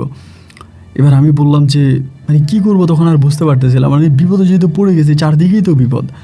আমি তখন বললাম ভাই আপনি কি সত্যি আমার ভাইয়ারে পরিশেষে বুঝিয়ে বলবেন। আমি যদি সত্যিটা বলি, বলে হ্যাঁ আমি কথা দিচ্ছি আমি তোর ভাইয়ারে পরে যেমনি পারি ম্যানেজ করবো, কারণ তুই তো জানিস তোর ভাইয়ের সাথে আমার সম্পর্ক কত ভালো, আমি তোর ভাইয়ারে ম্যানেজ করে ফেলবো, তুই আমাকে সত্যি কথা বল যে তোর ভাবির পেটে যে বাচ্চা আছে ওই বাচ্চার বাবাকে। আমি তখন নিচের দিকে তাকিয়ে বলতেছি মানিক ভাই শাকিল ভাই বাচ্চার বাবা আমি। পরে আমার বলে তুই এই কাজ করলি। আমি বললাম আসলে ভাইয়া মানে আমার ভাইয়া তো অনেক দিন ধরে দেশে আসে না, এবং পরে আমি ভাই মানে বোকার মতো সব বলে দিছি, ওই যে সিনেমা হলে গেছিলাম এবং সিনেমা হল থেকে কীভাবে কী হয়েছে সব কিছু বলে দিছি। বলে দেওয়ার পরে শাকিল ভাই আমার বলে তোর ভাই তোদের সংসারের জন্য তার আদরের বউটারে দেশে রাইখে ওই বিদেশে গিয়া এত পরিশ্রম করে এত কষ্ট করে বাড়িতে টাকা পয়সা পাঠায়, তোদেরকে এত আদর করে এত ভালোবাসে, তুই কেমনে পারলি এত বড় একটা বেইমানি করতে তোর ভাইয়ের সাথে। তোর ভাইয়ের সাথে এইভাবে বেইমানি করতে গিয়ে তোর বুকটা একটুও কাঁপে নাই, তোর কি একটুও খারাপ লাগে নাই, এই কাজটা তুই কেন করলি, কী কারণে করলি। আমাকে তখন এগুলো বলতেছে, আমি তখন নিচের দিকে তাকায় আছি বাট কোনো কথা বলি না। এবার উনি আমারে বলে যে এই কাজটা করছিস এটা আসলে ভালো কাজ করিস নাই এবং এটা নিতান্ত অনেক খারাপ কাজ করছিস, এটা খুবই খারাপ হয়েছে। তো আচ্ছা যাই হোক, যা করে ফেলেছিস তার তো কোনো সমাধান নাই, আমি দেখে তোর ভাইরে আমি কেমনে ম্যানেজ করতে পারি। আমি তখন বললাম যে কেমনি ম্যানেজ করবেন। উনি বলে আমি ম্যানেজ করবো, তুই চিন্তা করিস না, তুই বাড়ি যা। আমি যখন বাড়ির দিকে আসতেছি, বাড়ির দিকে এক পা যাচ্ছি, দুই পা পিছনের দিকে যাচ্ছি, মানে সামনের দিকে পা চলতেছে না, মানে ভয়ে পুরো গলা শুকিয়ে গেছে এবং ভয়ে পুরো আতঙ্ক হয়ে গেছে। এখন কি করব, বাড়িতে গেলে কি বলবো না বলবো, কার সামনে পড়ি না পড়ি, কি হয় না হয়, মানে ভয়ে মানে একদম জমে যাচ্ছিলাম। বাড়ির কাছাকাছি যাওয়ার সময় ভাবি তখন আমারে ফোন করছে, মানে ঘরের মানে বাড়ির মধ্যে ঢুকবো ওই সময় ফোনটা রিসিভ করছি এবং রিসিভ করার পরে ভাবি আমার অকথ্য ভাষায় গালাগালি করতে শুরু করছে যে তুই এটা কী করলি, কী কারণে তুই এই কাজটা করলি, তোর মাথায় কি আল্লাহ কোনো বিবেক দেয় নাই, কোনো বুদ্ধি দেয় নাই, তুই এই কাজটা কেন করলি, মানে এরকম করে বলতেছে। আমি তখন বললাম ভাবি আমি কী করলাম। ভাবি আমার বলে তুই সর্বনাশ করেছিস, তুই যা করেছিস এটার কোনো সমাধান নাই, তোর কারণে আমার সংসারটা ভেঙে গেল। আমি তখন বললাম ভাবি আমার কারণে তোমার সংসার ভেঙে গেল কেন, আমি কী করছি আমার বলো। ভাবি আমার বলে আরও অসভ্য, তুই কেন শাকিলের কাছে গিয়ে এসব কথা বলতে গেলি, তুই যে শাকিলের সাথে যেসব কথা বলছিলি, শাকিলের সাথে তুই যে কথাগুলো বলছিলি প্রত্যেকটা কথাই তোর ভাই শুনছে। আমি বললাম মানি ভাইয়া কীভাবে শুনলো। বলে তুই যখন শাকিলের ঘরে যাচ্ছিলি তোর শাকিল ভাই তখন তোর ভাইয়ের সাথে কথা বলতেছে মোবাইল ফোনে, ওই সময় তুই গেছিস। এরপরে ওই শাকিল বেইমান তোর ভাইয়ের ফোন লাইন কাটে নাই এবং ফোন লাইন না কেটে তোর ভাইয়াকে লাইনে রাখা তুই যা যা বলছিস সে সব কথাই তোর ভাইকে বলে দিছে, মানে তোর ভাই সবই শুনছে। তোর ভাই যে লাইনে আছে এটা কিন্তু শাকিল তোরও বলে নাই। আমি বললাম এইটা তুমি কিভাবে জানলা। বলে তোর ভাই আমাকে ফোন দিয়ে চিৎকার করে কান্নাকাটি করে সব কিছু বলে দিছে এবং মোবাইলে অলরেডি সে আমাকে তালাক দিয়ে দিছে, সে দেশে আসতেছে, আজকে রাতের মধ্যে সে দেশে আসতেছে। আমি বললাম এগুলো কি আব্বা আম্মা জানে। বলে না এগুলো তোমার আব্বা আম্মা জানে না। আমি বললাম ভাবি এখন কী করবো। বলে তোমার ভাইয়া টিকিট কেটে ফেলছে, আজকে রাতের মধ্যে ফ্লাইট উঠবে, কালকে সকালে দেশে চলে আসবে। আমি বললাম ভাবি এখন কী করা যায়। বলো চল আমরা পালাইয়া যাই।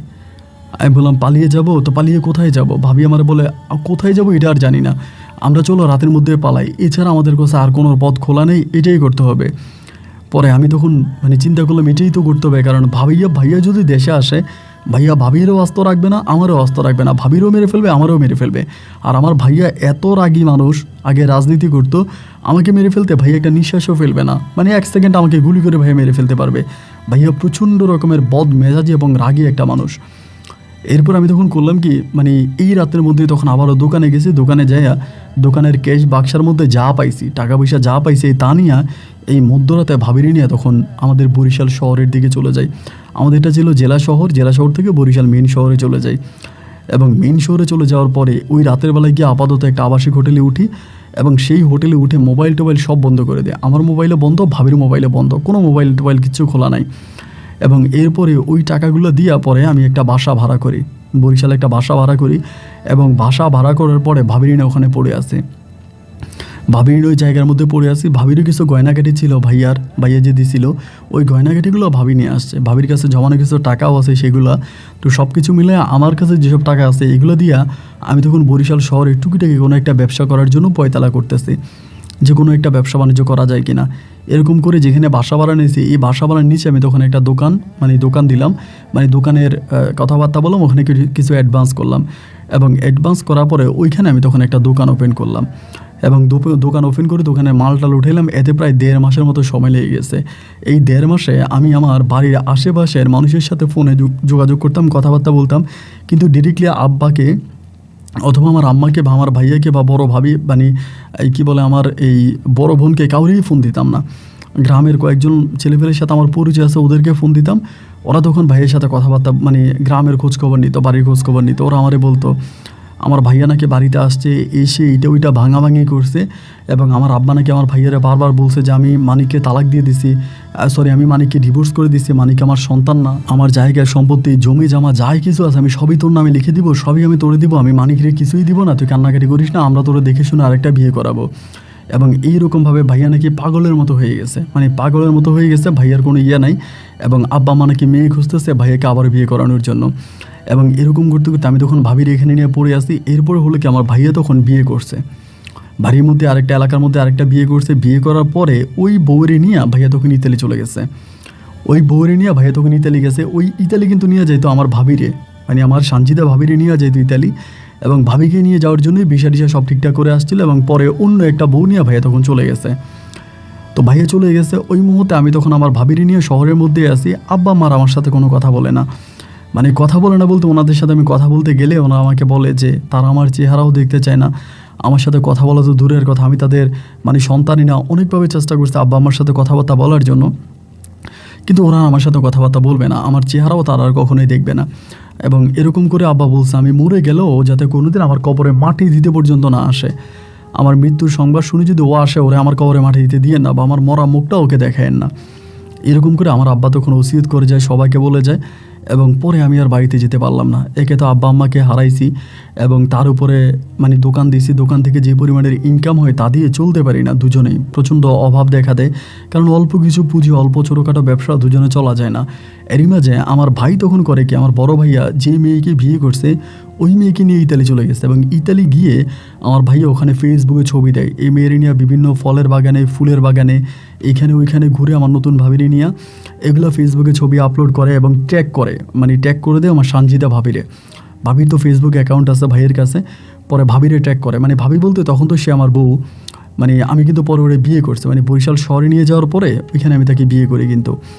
এবং বিয়ে করার পরে এখানে আরেকটা বিষয় বলতে ভুলে গেছি, এই মানে এই যে আমি ওকে ওষুধ খাওয়াইছি এবং অপারেশনের জন্য এটা ওইটা করছি, এত ওর পেটের বাচ্চাটা নষ্ট হয়ে গেছে, মানে বাচ্চাটা মৃত জন্মাইছে, মৃত একেবারে ইঁদুরের বাচ্চার মতো দেখতে, এরকম একটা সাইজে পেট থেকে বেরিয়ে গেছে। এবং বেরিয়ে যাওয়ার পরে ওইটাকে তখন আমরা ওইখানে দাফন করে ফেলি, মানে মাটি চাপা দিয়ে দিই আর কি। বাচ্চাটা হওয়ার পরে এটা অটোমেটিক্যালি পেট থেকে পড়ে গেছে। তো ভাবি তখন কী করো, ওইখানে বসে থাকতো এবং এই ছবিগুলো দেখতো। আমার ভাইয়া ওই তার নতুন বউরে নিয়ে বিদেশে ঘুরতেছে, এটা করতেছে ওইটা করতেছে। এবং একে তো আমি আর ঠিকমতো টাকা পয়সা দিতে পারি না, ভাবিরে ঠিকমতো চালাইতে পারি না, পরিবারে অভাব অনটন, আমার আব্বা আমার সাথেও আমার কথা হয় না, একরকম মনটা সবসময় খারাপ থাকে। আর ঘরের মধ্যে আসলেই আমার এই সানজিদা বলতো মানে গাছ লাগাইলাম আমি, এখন ফল খায় আরেকজনে, এবং খাচ্ছে তো খাচ্ছে, আমাকে দেখায় দেখায় খাচ্ছে।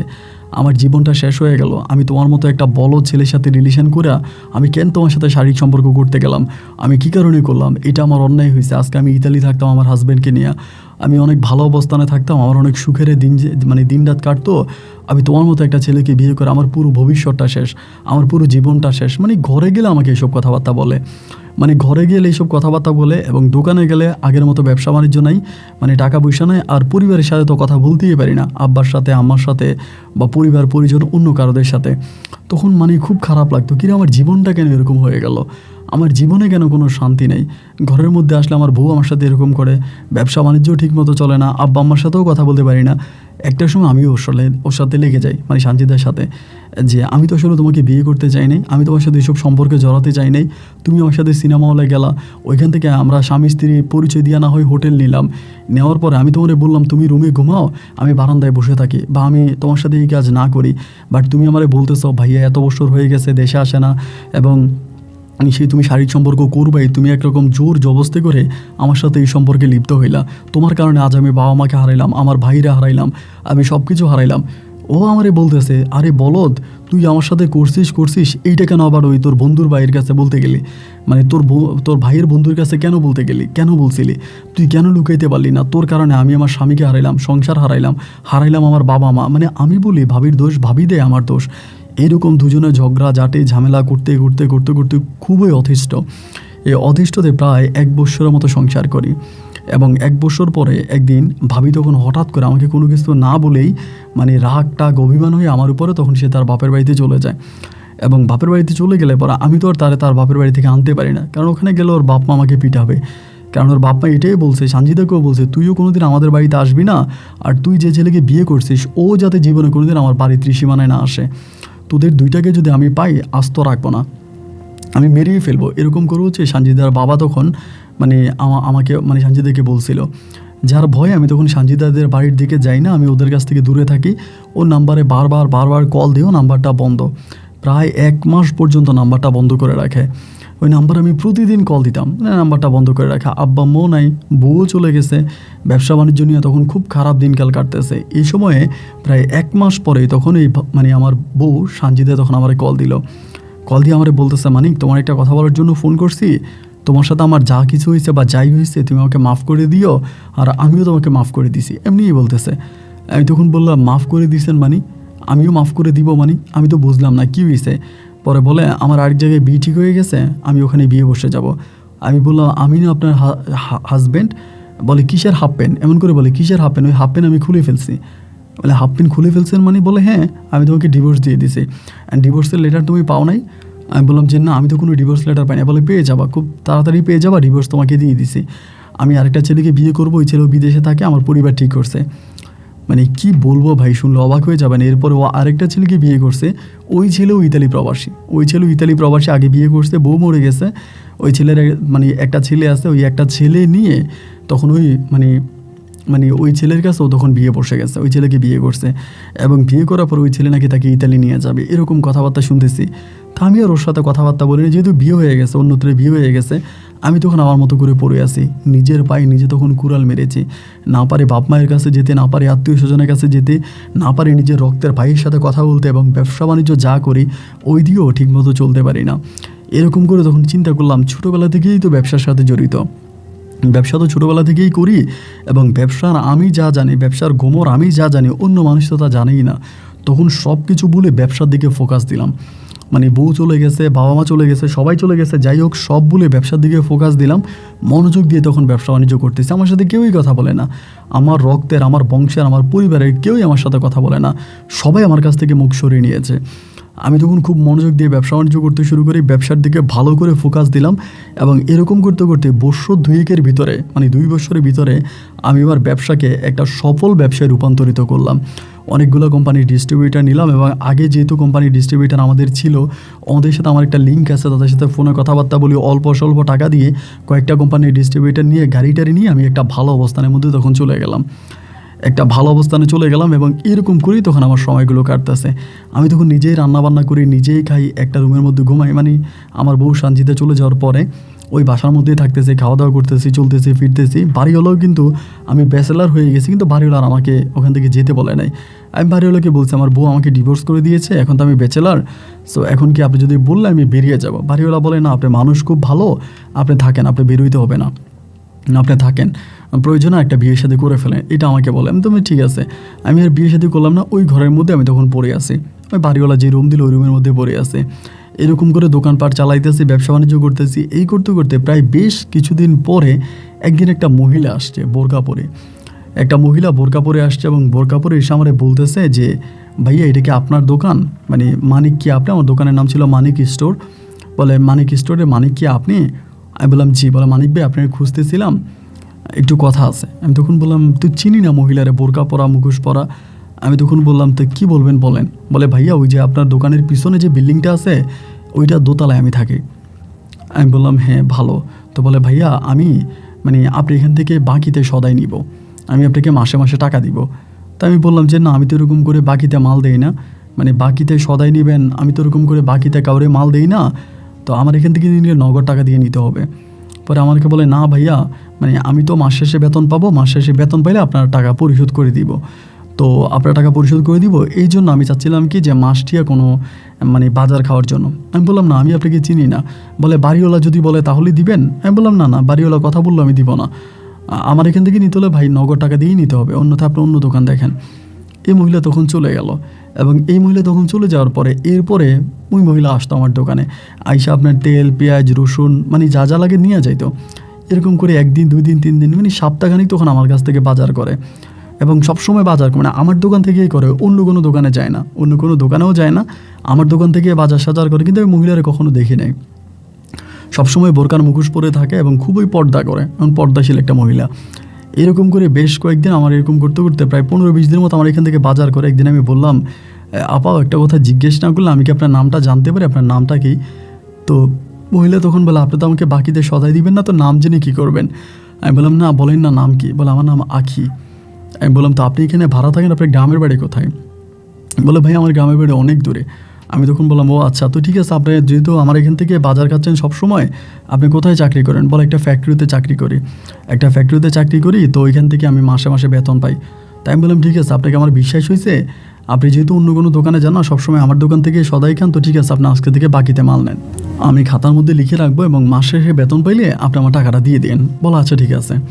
এরকম করে তখন আমি ওনারে বাকিতে মাল দিতে শুরু করলাম। উনি বাকিতে মাল নিয়ে যেত, বাকিতে মাল নিত এবং এই করতে করতে প্রায় মাসখানিকের মতো কেটে গেল। আবার 1 মাস পরে সে বেতন পাইলে আবার আমার টাকা দিয়ে দেয়, মানে বেতনটা পাইলে আমার টাকা দিয়ে দেয়।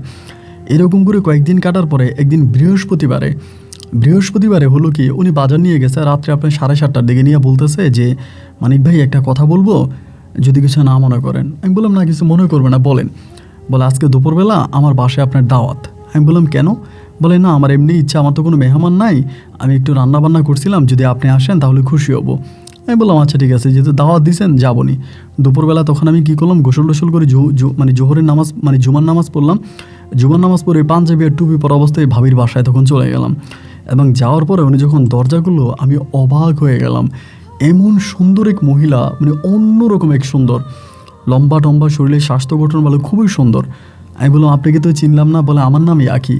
আমি বললাম ও আচ্ছা, তার মানে আপনি বোরকা পরে আমার দোকানে যান, এই জন্য তো আপনাকে চিনি নাই। বলে হ্যাঁ আমি বোরকা পরে সবসময় যাইতে, এই জন্য মনে হয় চিনে নাই। আসেন ভিতরে আসেন। ভিতরে গেলাম, ড্রয়িং রুমের মধ্যে বসলাম। ঘরটা মোটামুটি অতটা উন্নত না, মানে একটু ভাঙা টাঙা টাইপের, একটু গরিব টাইপের আর কি। পরে 2টা সন্তান দিয়েই খেলতেছে, 2টা ছেলে মানে খেলাধুলা করতেছে। পরে আমি বললাম যে আপু এই 2টা বাচ্চা কেন? বলে এই 2টা আমার বাচ্চা। আমি বললাম ও আচ্ছা আপনার বেবি? বলে হ্যাঁ। তো বললাম আচ্ছা ঠিক আছে। পরে আমার দুপুরে খাবার দিল, খাবার খাইলাম। তো খাইতে খাইতে বলতেছে আপনার সাহেব কোথায়, আপনার সাহেব আসবে না, উনি খাবে না। পরে নিচের দিকে তাকিয়ে আছে। আমি বললাম কী ব্যাপার, নিচের দিকে তাকিয়ে আছেন কেন, আপনার হাজব্যান্ড আসবে না? বলে ও তো নাই। আমি বললাম নাই মানে ডিভোর্স হয়ে গেছে? বলে না। তাই আমি বললাম তো ডিভোর্স হয়নি তো কী হয়েছে? বলে মারা গেছে। আমার তখন মানে খুব কষ্ট হলো কথাটা শুনে যে মারা গেছে। আমি বললাম মারা গেছে মানে বাচ্চাদের বাবা নাই? বলে না, উনি আজকে মারা গেছে, অনেক বছর হয়েছে, প্রায় 1.5 বছরের মতো। আমি তখন বললাম তুই বাচ্চাদের খরচ, রুম ভাড়া এসব আপনি কোত্থেকে দেন? বলো ও তো বিদেশে থাকতো, মারা যাওয়ার পরে কিছু টাকা পাইছিলাম লাশের সাথে, ওর কোম্পানি কিছু টাকা দিল, ওই টাকাগুলো আছে। আর আমি একটা ফ্যাক্টরিতে চাকরি করি, 2টা মিলে মোটামুটি যা পাই তা দিয়ে কোনো রকম সংসারটা চলে। বাচ্চা 2টা মুখের দিকে তাকায় না ভাই, তখন আমার চোখে পানি চলে আসছে। একেবারে নিষ্পাপ ফুটফুটে 2টো সন্তান, মানে একেবারে মনে হয় 2টা কলিজার টুকরা। আমি তখন বাচ্চা 2টারে কোলে নিলাম, কোলে নিয়ে আদর করতেছি আর মনে হয় ভাবতেছি হায় রে, আজকে যদি আমার সানজিদা থাকতো তাহলে আমারও এরকম একটা ফুটফুটে সন্তান হতো। দুটার আদর করলাম। পরে আমারে বলে, ভাই আপনি কি মন খারাপ করছেন? আমি বললাম, না মন খারাপ করিনি, আসলে আপনার ভাগ্যটা অনেক খারাপ। তা আপনি এরপরে আর বিয়ে বসেন নাই? বলে, বসার চিন্তা করছিলাম, কিন্তু আমার এই 2টা বাচ্চাকে নিয়ে কেউ আমাকে বিয়ে করতে রাজি হয় না। যেই আমাকে বিয়ে করতে চায় সে আমাকে বলে যে বাচ্চার অধিকার নেবে না, মানে বাচ্চার দায়িত্ব নেবে না। তো এরকম বাচ্চার দায়িত্ব নিয়ে কেউ তো বিয়ে করে না, এখন কি করব বলেন? আমি বললাম, এরকম ফুটফুটে 2টা বাচ্চা, এরকম 2টা বাচ্চা পাইলে কে না খুশি হয় বলেন? আচ্ছা ঠিক আছে, সমস্যা নাই, আপনাকে আমার অনেক ভালো লাগছে, তো আমার দোকানে আপনি সবসময় যাইন, আপনারে আমি মানে আমার নিজের মতো করেই দেখবো। বলে, আচ্ছা ভাইয়া ঠিক আছে। খাওয়া দাওয়া করলাম। সেই বোয়াল মাছ রান্না করছিল, বোয়াল মাছ রান্না করছে, ইলিশ মাছ রান্না করছে, হাঁসের মাংস, একেবারে পেট ভরে ভাত খাইছি। ভাত খাওয়ার পরে আমি তখন বেরিয়ে গেছি, মানে চলে গেছে, মানে আমার দোকানে চলে আসছি। দোকানে আসার পরে সারাদিন দোকানদারি করলাম, রাতের বেলায় বারবার বাচ্চা 2টা মানে মুখ মনে আমার চোখের সামনে বেশি উঠতেছে, মানে বাচ্চা 2টার জন্য খুব মায়া লাগতেছে, যে এমন ফুটফুটে 2টা সন্তান, আমাদের বাবা মারা গেল, মানে খুবই কষ্ট হচ্ছে, মানে অতিরিক্ত কষ্ট হচ্ছে। একটা পর্যায়ে আমি তখন বললাম, মানে উনি যখন আমার দোকানে আসতো বাজার সাজার নিত, 1 মাস পরে আমি তখন তার কাছ থেকে আর টাকা নিচ্ছি না, উনি বাজারের টাকা নেই না। আমাকে বলে, কেন বাজারের টাকা নেবেন না কেন? আমি বললাম, না আপনি তো এমনি অভাবে আছেন, আমি টাকাটা নিব না, আমার নিজের মানুষ হিসাবে আমি আপনাকে এমনিই খাওয়াবো, আল্লাহ আমাকে অনেক দিয়েছে, আমার তো এই দুনিয়াতে কেউই নেই।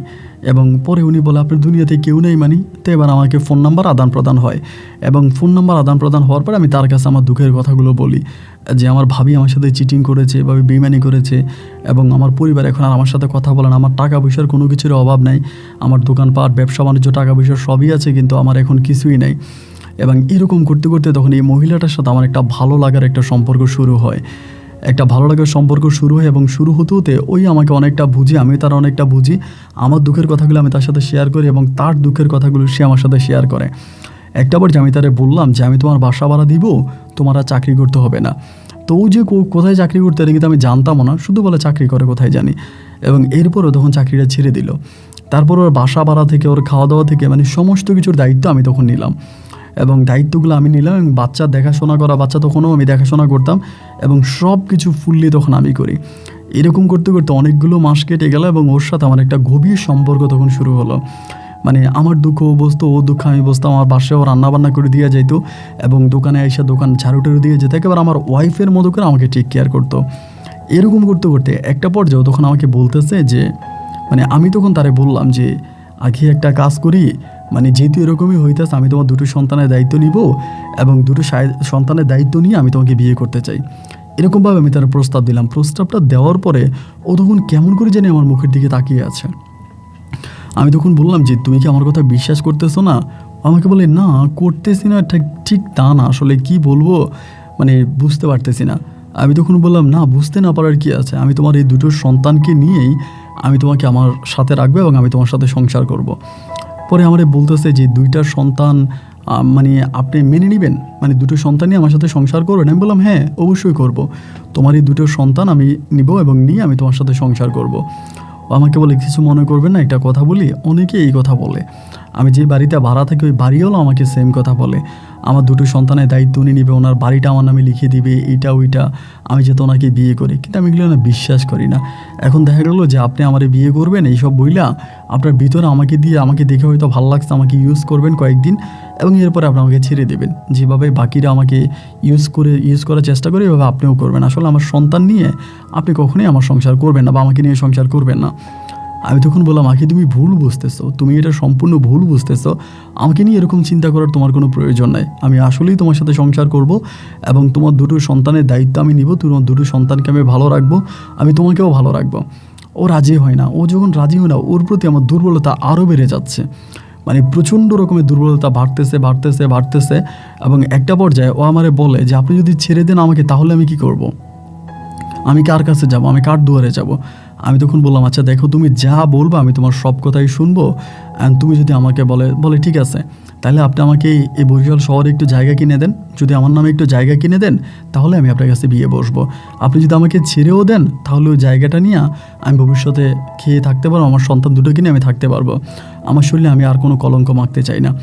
আমি তো ভাই, আমার মনে তো তখন কোনো হারামই নেই। আমি বললাম, ঠিক আছে, সমস্যা নাই, আমি তোমার নামে জায়গা লিখে দিব, এবং তোমার আমি ভালো রাখবো, এটা নিয়ে তুমি চিন্তা করো না। জায়গা কেন, আমি তো একটা বাড়িই কিনবো, কারণ আমার তো নিজের কোনো বাড়ি নেই। আমার বাবার যে বাড়ি আছে ওই বাড়িতে তো আমি যেতে পারবো না, এবং আমার বাবা মা তো আর আমাকে মেনেও নেবেন, ওইখানে আমি যাইও নাই, তো আমার তো একটা বাড়ির প্রয়োজন। আর যেহেতু আমি আকিকে বিয়ে করব, তো বাড়িটা আমি ওর নামেই কিনবো, আমার তো সমস্যা নাই। এবং ওই দুই বাড়িটা চিন্তা করে আমি তখন বরিশাল শহরে একটা বাড়ি কিনি, সেই আমলে প্রায় 60 লক্ষ টাকা দিয়ে। এবং এই 60 লাখ টাকা সবই আমার ইনকামের টাকা। আমি তখন মানে মোটামুটি খুবই নাম করে একজন ব্যবসায়িক ওই বাজারের। আমাকে এক নামে সবাই চিনবে, যদি আমার রিয়েল নামটা বলি তাহলে ওই বাজারের সবাই চিনবে। তো ওইখানে আমি তখন ব্যবসা বাণিজ্য করি, এবং ব্যবসা বাণিজ্য করতে করতে 60 লক্ষ টাকা দিয়ে আমি তখন ওই জায়গাটা কিনি, ওর নামে জায়গাটা কিনে। জায়গাটা কেনার পরে ওইটা বাড়ি ছিল, মানে বাড়ির সহ রেডিমেড একটা বাড়ি আছে শহরের পাশে, রেডিমেড একটা বাড়ির সহ তখন আমি এই জায়গাটা কিনি। জায়গাটা কেনার পর আমি তখন ওই বাড়িতে ওর সাথে যাইতাম, ওর সাথে ফিরতাম, ওর সাথে আসতাম। এবং তখনও ব্যবসা বাণিজ্য আমি চালাইতেছি, এবং ওর দুইটা সন্তানকে আমি তখন স্কুলে পর্যন্ত ভর্তি করাই। এবং স্কুলে ভর্তি করানোর সময় ও তখন আইডি কার্ড লাগে না, কিন্তু আমি আমার নিজের পরিচয়ে, মানে সন্তানদের আইডি কার্ড হয় না, আমি আমার বাবার পরিচয় আমার নাম বসাই। আমার নাম বসাও দুইটা ছেলের আমি স্কুলে পর্যন্ত ভর্তি করাই। দুইটা ছেলে জমজ, মানে দুটোটাই ছেলে জমজ। তো আমার একটা চিন্তা ভাবনা ছিল যে আমার দুটো সন্তান তো বড় হচ্ছে, এবং এই সন্তানগুলো বড় হলে আমার কথা শুনবে বা আমার কথা রাখবে, আমাকে দেখভাল করবে, বা এরকম একটা অবস্থা। এইরকম করে সময়গুলো সামনে দিয়ে কাটতেছে প্রায় আমি 1.5 বছর মতো ওর সাথে সংসার মানে করি আর কি, মানে বিয়ে হবার পরে প্রায় 1.5-2 বছর মতো থাকি। মানে এরই মাঝে দেখা গেল কেউ আস্তে আস্তে পরিবর্তন হইতেছে, মানে এটা নিয়ে আমার সাথে ঝগড়া করে, ওইটা নিয়ে ঝগড়া করে, মানে কেমন জানি একটা পরিস্থিতিও তৈরি করে বসে হঠাৎ করে। মানে যারে আমি এত ভালোবাসলাম, বিয়ে করলাম, সে আমার সাথে এরকম করে, এটা তো আমি সহ্য করতে পারি না। ও কথায় কথায় ঝামেলা করে, কথায় কথায় ঝগড়া করে, এবং কথায় কথায় খেপে যায়। মানে আমারও সংসার করার মতো না। রাতের বেলায় সারা রাত ঝগড়া করে, এবং মানে ও আমাকে শুধু দোষ দেয়। আমি নাকি এই মেয়ের কাছে যাই, আমি নাকি ওই মেয়ের কাছে যাই, আমি পরকীয়া করি, আমি আগে আমার ভাবির সাথে পরকীয়া করে আসছি, আমি এখনও পরকীয়া করি। মানে প্রতিটা মুহূর্তে আমার সাথে এরকম চিটিং করতেছে। এবং একটা সময় আমি তখন মানে ওর উপরে রাগ হয়ে গেছি। মানে রাগ হয়ে পরে আমি বললাম যে আমি বিদেশে চলে যাব, আমি ব্যবসা বাণিজ্য সব কিছু বন্ধ করে দিব, আমি বিদেশ চলে যাব, আমার এই দেশে আর ভালো লাগে না, আমার আব্বা আম্মা আর আমাকে মেনে নিচ্ছে না, এবং তুমিও ওরা বিয়ে করলাম, তোমার নামে আমি সব কিছু লিখে দিলাম, এত কিছু করলাম, এখন তুমি আমার সাথে এরকম করতেছো, আমি তোমার সংসারই করবো না। এরকম করে রাগ, অভিমান, জিদ ও একদিন করলো কি, মানে হঠাৎ করে, মানে এরকম করে ঝগড়াঝাটি হতে হতে একদিন হঠাৎ করে আমার কোনো কিছু না বলে 2টা বাচ্চা নিয়ে কই জানি চলে গেছে। মানে এরকম আমার সাথে ঝগড়া হয় 2 দিন, খুব ঝগড়া। ও খাওয়া দাওয়া করে না ঘরে, আমিও খাওয়া দাওয়া করি না। এবং এই 2 দিনের মাথায় প্রচণ্ড রকমের ঝগড়াঝাটির একটা পর্যায়ে তখন এই বাচ্চা 2টি নিয়ে চলে যায়। চলে যাওয়ার পরে আমি চিন্তা করতেছি কি রে, কোথায় চলে গেল আমার, মানে আমি আশেপাশে মানুষদেরকে জিজ্ঞেস করি কোথাও পাওয়া গেছে কিনা বা কোথাও আছে কিনা। সবাই বলে যে না, আমরা তো দেখি নাই, কই গেছে না গেছে তা তো আর জানি না। খোঁজাখুঁজি করি ওরে, আর আমি কোথাও পাই না, মানে কোনো জায়গায় ও নাই কই চলে গেল। মানে এই কয়টা দিনের ভিতরে, কিন্তু ঘটনাটা এই কয়টা দিনের ভিতরে ও আর নাই। এবং মানে ঝগড়া হইতো আমাদের মাঝে, প্রচণ্ড রকম ঝগড়া হতো। এই পর্যায়ে তখন আর নাই, মানে 2টা বাচ্চা নিয়েও চলে গেছে। এখন 2টা বাচ্চা নিয়ে কই চলে গেছে, কোন জায়গায় চলে গেছে, আমি এর কোনো খোঁজ খবর আর পেলাম না। ওরে খুঁজতেছি কী রে, ও কোথায় গেল, মানে কোন জায়গায় গেল। এবং এরকম করতে হঠাৎ করে আমার সিদ্ধান্ত আসলো যে ওর বাড়ির ঠিকানা তো আছে, আমি ওর গ্রামের বাড়িতে যাই। হয়তো গ্রামের বাড়িতেও চলে গেছে, ওর আব্বা আমার কাছে যাই। এবং ভাই আপনি শুনলে হয়তো আটকে উঠবেন, মানে আপনার হয়তো এখন নিঃশ্বাস আটকায় যাবে, এরকম অবস্থা। আমি ওর আব্বা আমার ঠিকানা অনুযায়ী ওদের বাড়িতে গেছি একদিন। ওদের বাড়িতে যাওয়ার পরে ওর আব্বা আম্মাকে দেখলাম, যে সালাম দিলাম, ওরা খুব সালামের উত্তর নেওয়ার পরে আমারে বলে ভালো আছেন, আমি বললাম জি ভালো আছে। খুব সুন্দর করে কথাবার্তা বলার পরে বলতেছে, আমি বললাম যে এরকম ঘটনা, আঁকি কোথায়? বলে আপনাকে তো ঠিক চিনলাম না। আমি তখন আমার পরিচয় দিলাম না, আমি যে আঁকির হাজব্যান্ড। আমি বললাম যে আমি আঁকি যে বরিশাল যেখানে থাকতো ওইখানের মুদির দোকানদার। আঁকি আমার কাছ থেকে মুদিতে মালটাল কিনতো। হঠাৎ করে কয়েকদিন ধরে দেখি না, আমি ওনারে মানে দেখতে আসছিলাম, উনি কই। তখন ওর বাপ মা বলতেছে যে আগে তো ওর মানে হাজব্যান্ডের সাথে। আমি কী রে, ওর হাজব্যান্ড তো আমি, ওর স্বামী তো আমি, তা আবার নতুন করে হাজব্যান্ড আসলো কোত্থেকে? আমি বললাম যে ওর হাজব্যান্ডের সাথে, মানে তখন ওর বাবা বলতেছে ওর হাজব্যান্ডের সাথে চলে গেছে, মানে ঢাকাতে আছে, ঢাকাতে তারা বাড়ি কিনছে, ওর হাজব্যান্ডের সাথে ওই বাড়িতে উঠছে। ঢাকাতে বাড়ি কিনছে, হাজব্যান্ডের সাথে আছে। ওর হাজব্যান্ডকে বলো, ওর হাজব্যান্ড তো সৌদি আরবে থাকতো। কেন আপনি ওর সাথে এত পরিচয়, ওর ঠিকানায় বাড়িতে চলে আসছেন, এটুকুন জানেন না? আমি বললাম আমার বিয়ে হয়েছে কবে? পরে জানতে পারি আমার সাথে সম্পর্ক হওয়ার বহু বছর আগে ওর বিয়ে হয়েছে। তা আমি বললাম, ও তো বললো ওর হাজব্যান্ড নাকি মারা গেছে। বলে না, কই হাজব্যান্ড মারা গেছে, ওর হাজব্যান্ডই তো ওকে ওইখানে ভাড়া রাখছে, ওর হাজব্যান্ডের টাকাই তো ওইখানে ভাড়া থাকতো। আমি বললাম হাজব্যান্ড মারা যায়নি? বলে না, হাজব্যান্ড মারা যাবে কেন, হাজব্যান্ড বিদেশ থেকে দেশে আসছে, এবং আসার পরে ওরা হাজব্যান্ড ওয়াইফে মিলে কোথায় জানি বাড়ি কিনছে ঢাকাতে, তারা ওই বাড়িতে উঠছে। আমি বলি ঢাকা কোথায় বাড়ি কিনছে আপনি কি জানেন? ওই মুরব্বী তখন আমাকে বাড়ির ঠিকানা দিচ্ছে, অমুক জায়গায় বাড়ি কিনছে। তখন কিন্তু ভাই আমার ব্যবসা বাণিজ্যের প্রায় আমার যতটুকু ইনকাম ছিল আর কি, পুঁজি ছিল, এই সমস্তটা দিয়ে কিন্তু আমি বাড়িটা কিনে ফেলছি। আমার কিন্তু আর কোনো পুঁজি টুজি নেই। ঢাকার ওই ঠিকানাতে আমি তখন যাই এবং যাওয়ার পরে জানতে পারি ওইখানে সে খুবই সুনামধন্য একটা জায়গা, খুবই সুনামধন্য একটা জায়গায় একটা ফ্ল্যাট কিনে, বিশাল একটা ফ্ল্যাট কিনে, মানে অনেক বড় একটা ফ্ল্যাট, মানে একটা পুরো ইউনিট কিনে ফেলে, পুরো একটা ইউনিট কিনে ও এবং ওর হাজব্যান্ডে। পরে ওর হাজব্যান্ডের সাথে আমি তখন ওইখানে কয়েকদিন ধরে থাকি। তখন কিন্তু আমি দোকানপাট এগুলোর প্রতি আমার কোনো খেয়াল নাই, আমি ওইখানে যাইও না। আমি তখন এই মানে আমার দোকান আমি কর্মচারীর উপরে ছেড়ে দিছি, আমি তখন ঢাকাতে পড়ে আসছি। আমি তখন ওর হাজব্যান্ডের সাথে অনেক কষ্টে পর ওর হাজব্যান্ডের সাথে যোগাযোগ করি, দেখা হয়, আমার কথা হয় সরাসরি। আমার হাজব্যান্ড অনেক বয়স্ক, মানে অনেক বুড়ো হয়ে গেছে। পরে আমি বলি আপনি কি আখির হাজব্যান্ড? বলে হ্যাঁ। তাই আমি বলি আপনাদের কত সালে বিয়ে হয়েছে? এবং বিয়ের সাল শুনে আমি অবাক হয়ে গেছি যে বহু বছর আগে তাদের বিয়ে হয়েছে। এবং আমি বললাম যে আপনার ওয়াইফের সাথে আপনার বহু বছর আগে বিয়ে হয়েছে, আপনার ওয়াইফকে কি আপনি ওখানে ভাড়া রাখতেন?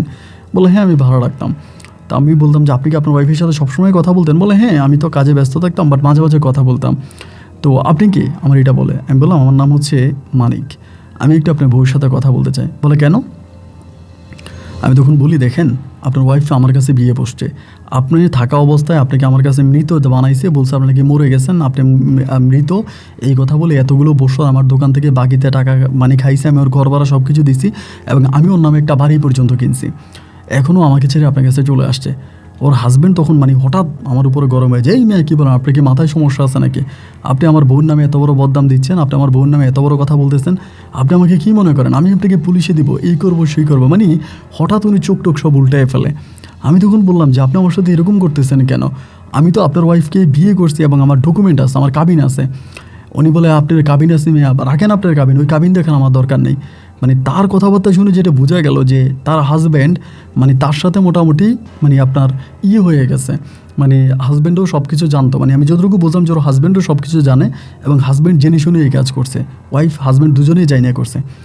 আমি তখন করলাম কি যে এর মাঝে ওনার সাথে যেদিন ঝগড়া হলো আমি চিন্তা করলাম আমি ডিবির আশ্রয় নেব, মানে ডিবিকে জানাবো, র্যাবের কাছে যাব, আমি আমার পুরো ঘটনা খুলে বলবো। এরই মাঝে হঠাৎ করে আমার দোকান থেকে ফোন আসলো, আমার দোকানের কর্মচারী ফোন দিয়ে বলতেছে মানিক ভাইয়া দোকানে একটা চিঠি আসছে। আমি বললাম চিঠি কিসের চিঠি? পরে দেখলাম যে এটা রেজিস্ট্রেশনের একটা চিঠি, চিঠির মধ্যে আমাকে ডিভোর্স করছে, মানে আমার বউ এই আখির ডিভোর্স লেটার, মানে ও আমাকে ডিভোর্স করে দিছে। এবার আমি আইনের আশ্রয় নিতে গেছে, আইনে শরণাপন্ন হলাম। আমাকে প্রশাসন বলতেছে আপনার সাথে বিয়ে হয়েছে, বিয়ে হওয়ার পরে আপনি আপনার বউকে কী দিচ্ছেন না দিচ্ছেন এটা তো আর আমরা জানি না, বা ওইটা আপনি ফিরে পাবেনও না। এখন উল্টো আপনার বউ আপনার কাছে কাবিনের টাকা পাবে, কাবিন কত করছেন ওই টাকা আপনি আপনার বউকে দিতে হবে যদি এখন ঝামেলা করেন। আপনার বউকে আপনি বাড়ি লিখে দিচ্ছেন, এটা লিখেছেন ওইটা লিখেছেন, এটা তো আর আমরা তো জানি না। বিয়ের পরে আপনার ভালোবেসে আপনার বউকে কী দিচ্ছেন, এখন ডিভোর্স হওয়ার পরে তো আপনি এগুলো দাবি করতে পারেন না। আমি এইভাবেই কিছুই পাইলাম না। এরই মাঝে হঠাৎ করে আমার কাছে খবর আসলো আমার বাড়ি নাকি দখল করে ফেলতেছে, আমার মানে বরিশালে যে বাড়ি ছিল ওই বাড়ি দখল হয়ে যাইতেছে। আমি তখন ঢাকা থেকে ডিরেক্টলি হচ্ছে বরিশাল গেলাম। বরিশাল যাওয়ার পরে জানতে পারি বরিশালের খুবই নাম করা এক নেতার কাছে, রাজনীতিকবিদের কাছে, নেতার কাছে আমার বাড়িটা আমার বউ বিক্রি করে দিচ্ছে আখি, এবং অনেক আগে বিক্রি করছে, অনেক আগে বিক্রি করছে। এবং এও আমি জানি যে ওই রাজনীতিবিদের লোকের সাথে আখির খারাপ সম্পর্কও ছিল, এবং খারাপ সম্পর্ক থাকার পরিপ্রেক্ষিতেও তখন ওই বাড়িটা আখি ওই লোকটার কাছে বিক্রি করে দেয়। এবং আমি তখন আমার বাড়ির ধারে কাছেও যেতে পারি না, যে বাড়িতে আমি ওই নামে লিখে দিয়েছি। এবার ভাই আমি পাগলের মতো হয়ে যাই, কী করবো না করবো। আমি আর আখির কোনো দেখা পাই না। আখি তখন ফ্ল্যাটে থাকে, দামি ফ্ল্যাটে থাকে, এবং আপনার ওই ফ্ল্যাটের মধ্যে থাকে, রাজকীয় জীবনযাপন করতেছে ওর হাজব্যান্ডকে নিয়ে। ওর হাজব্যান্ড কি একেবারে চলে আসছে না কীভাবে চলে আসছে আমি জানি না। আমি বহু কষ্ট করে ওর ফোন নাম্বারটা একদিন ম্যানেজ করতে পারি, যেভাবে নাম্বারটা নিই, এবং নাম্বারটা নিয়ে আমি বলি যে তুই আমার সাথে এত বড় চিটিং করলি, আমি তোরে ছাড়বো না, আমি তোর উচিত শিক্ষা দেবো, আমি তোরে এই করবো, আমি তোরে সেই করবো, আমি তোর সন্তানগুলোকে মেরে ফেলবো, এরকম ধমকাধমকি করি। ও আমাকে গালাগালি করে, আমি ওকে গালাগালি করি। একটা পর্যায়ে আমার ব্যবসা বাণিজ্য তখন একদম পুরো শেষ, মানে আমার আর কোনো ব্যবসা বাণিজ্য নাই। মানে আমি একদম ওই যে ওর টেনশানে, বাড়ির টেনশানে আমার লক্ষ নয় কোটি টাকার ব্যবসা তখন একেবারে ধূলিসাৎ হয়ে গেল। আমি শেষমেশ আমার ডিস্ট্রিবিউটার বিক্রি করে দিলাম, দোকান বিক্রি করে দিলাম। হাতে কিছু টাকা ছিল প্রায় আপনার 10-12 লাখ টাকার মতো। ওই টাকাগুলো নিয়ে আমি তখন ঢাকায় যেয়ে উঠছি, এবং ঢাকায় যেয়ে উঠি নেতা খেতা ধরতেছি, এই লোক ধরতেছি, ওই ধরতেছি, মানে মানুষের পিছনে দৌড়াইতেছে, আমার সাথে এরকম চিটিং করছে কোনো বিচারের জন্য। এই করতে করতে ভাই শেষ পর্যন্ত আমার কাছে আসা আর মাত্র 3 লাখ টাকা। বাকি সব টাকা এই নেতারা ওই নেতারা এই লোকের ওই লোকেরা মানে সবাইরে খাওয়াই দিয়া আমি পুরো নিঃস্ব হয়ে গেছি। অল্প কিছু টাকা আমার কাছে আছে, এই টাকা দিয়া ঘর ভাড়া নিয়ে আমি তখন ঢাকাতে পড়ে আছি যে কী করা যায়। এরকম করতে করতে ওর বাচ্চারা যে স্কুলে পড়তো আমি ওই বাচ্চাদেরকে দেখতাম যে বাচ্চারা ওই স্কুলে পড়ে, এবং এরকম করতে করতে একদিন হঠাৎ করে একটা আইডিয়া চলে আসলো যে আমি ওর বাচ্চাদেরকে কিডন্যাপ করব, এবং বাচ্চাদেরকে কিডন্যাপ করে হয় আমি ওকে আমার কাছে নিয়ে আসবো, নাইলে আমার কাছে মানে আমি ওর কাছে যেই টাকা ও আমার যেই টাকা খাইছে ওই টাকাও আমাকে দিতে হবে, দিলে পরে আমি ওর বাচ্চা ফিরিয়ে দিব, অন্যথায় আমি ওর বাচ্চা ওরে ফিরিয়ে দিব না। এইরকম একটা চিন্তা ভাবনা করে তখন আমি করলাম কি ওরে আমি মানে বাচ্চাদেরকে আমি টার্গেট করি, বাচ্চারা কখন স্কুলে দিয়ে আসে এবং স্কুল থেকে কখন নিয়ে আসে এই জিনিসগুলো তখন আমি খেয়াল করতে থাকি যে কখন দেয় কখন নেয়। এরকম করে তখন আমি পাহারা দিয়ে থাকি। এমন করতে করতে একদিন 2 দিন 3 দিন করে সময়গুলো কাটতেছে। আবার বাচ্চাগুলো কিন্তু আমার বাবা করে ডাকতো, কারণ বহু বছর ধরে আমার সাথে সম্পর্ক। এইরকম করতে করতে একদিন বৃষ্টির দিন ছিল, দুপুরের কাছাকাছি বাচ্চা স্কুল ছুটি হয়েছে, এবং সেদিন ও আসতে লেট মানে ওর যে হাজব্যান্ড আছে সানজিদার হাজব্যান্ড, মুরব্বী পাঞ্জাবি পরা একদম টুপিওয়ালা ধাড়িওয়ালা, ওদিনও মনে আসতে লেট করছে। বাচ্চাগুলো আমার দেখছে, আমার দেখে দৌড়িয়ে আমার কাছে চলে আসছে, আব্বু আমার আব্বু করে ডাকতেছে।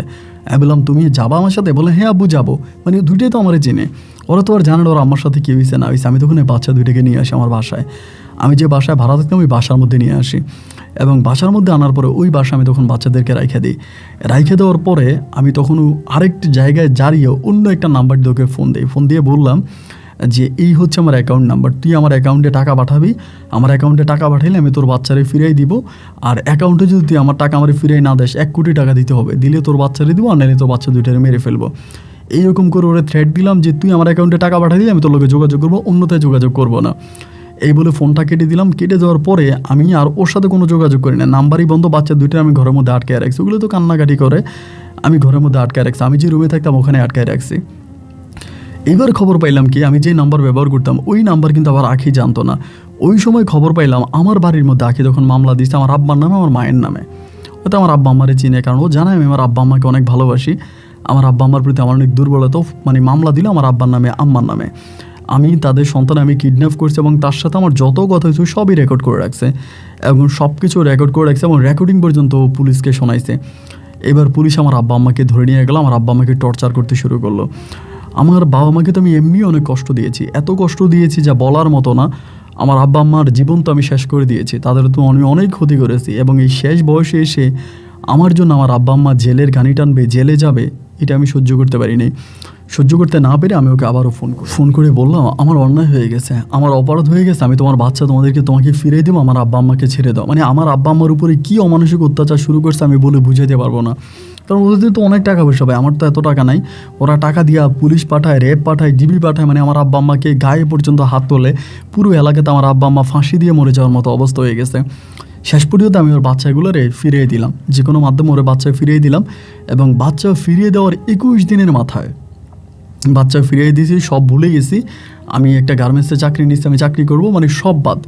ওই 21 দিনের মাথায় একদিন গার্মেন্টস থেকে ফেরার পথে আমাকে পুলিশ ধরে ফেলে, মানে পুলিশ বলতে ডিবিতে ধরে, এবং ডিবি ধরার পরে ডিবি ওখান থেকে আমাকে থানাতে মানে আপনার স্থানান্তর করে, এবং থানাতে তখন আমার নামে মামলা হয়, অপহরণ মামলা হয়, এবং ওই অপহরণ মামলায় 1 দিন 2 দিন নয়, দীর্ঘ 5টা বৎসর বিনা অপরাধে বিনা কারণে আমি জেলের ঘানি টানি, এবং 5 বৎসর পরে জেল থেকে বেরোয়ার পরে জানতে পারি আমার আব্বা আম্মা মারা গেছে। আব্বা আম্মার কবরে আমি গেছি, আমার বড় ভাই বউ নিয়ে ইতালিতে আছে, উনি আর দেশে আসে নাই।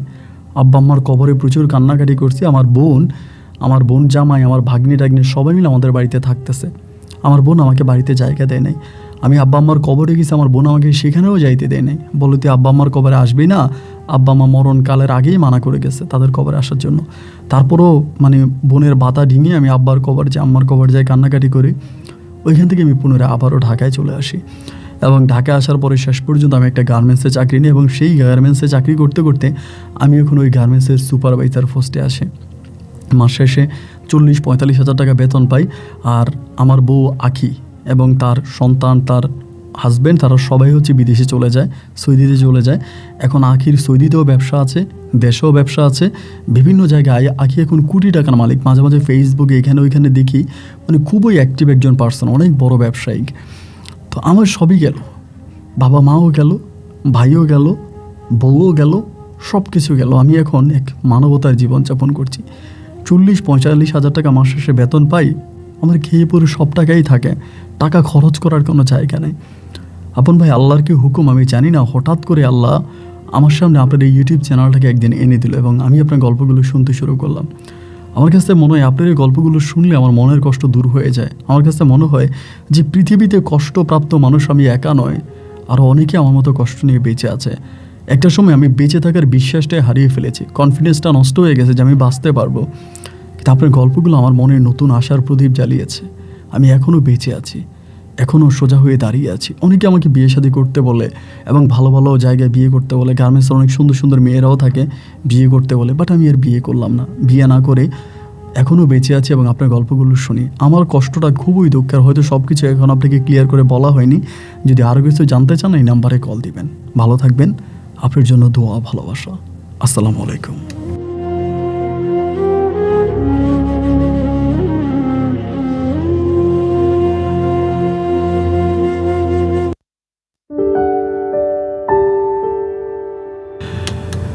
বন্ধুরা, সবাইকে অনেক ধন্যবাদ এই পর্যন্ত আমার সাথে থেকে বরিশালের ভাই মানিক হোসেনের জীবনের বাস্তব গল্পটা শোনার জন্য।